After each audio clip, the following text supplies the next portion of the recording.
I'm going to start with a quotation from one of my favorite African intellectuals, Frantz Fanon. He says, "Each generation, out of relative obscurity, must discover its mission and either fulfill it or betray it." The theme here is Africa rising? And I'm wondering what the answer is going to be. I'm curious, as most of you are. But it really depends on how we ask the question and also how we measure progress. And it's a mixed bag, really.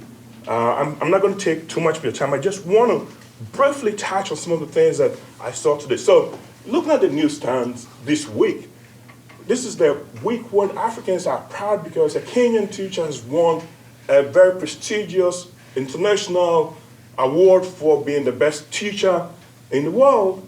At the same time, you have 3 young girls sent to jail for defacing the photograph of the president of Burundi in a book. And so every progress, every hill is followed with a valley. And this is what the continent has to try and understand. Why is Africa important to us? For many of you in this room, you probably know the answer, that's why you're here. But by 2050, 1 in 4 people on the planet will be African. Africa's population would have doubled. And so we really, really, really have to pay attention to what happens in Africa. And they are not all living on the continent. 8 out of 10 of the largest refugee-producing countries right now are on the continent. And so Africans are moving somewhere else, and they're bringing their problems and their talents as well to these places. So even if you're not planning to move to Africa, an African may be moving where you are. And so what happens on the continent matters. We have good news, and we have some challenging news too. So I just want to briefly touch on a few, and then I'll hand over to our wonderful panel. Let's start with the good. So economic growth. The continent is projected to grow at 3.1, going up to 3.6 in terms of GDP. It's World Bank numbers, and that may not sound so great, but look at the United States.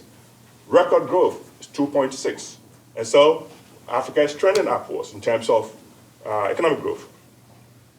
We're talking about participation of women in politics and in things that are important. Rwanda, 64% representation for women in parliament. United States, the most diverse Congress in the history of this country. What is that number you say? It's 18.9%. So that's not something that it's not good. Africa is there. Many African countries are also tracking the right way, so that's important. In recent Afrobarometer survey, 7 out of 10 Africans endorse equality for women as political leaders and landowners. 76% of Africans want action to stop or mitigate climate change. I don't think you can find 50% of American politicians running for office who will make such a bold claim. So this is also something that's positive.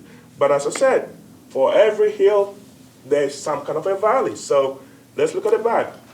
7 out of the 13 countries with the worst aggregate scores on this year's Freedom in the World survey, which is put out annually by Freedom House, are in Africa. The UNDP list of least developed countries, 47 currently, 32 of them are in Africa.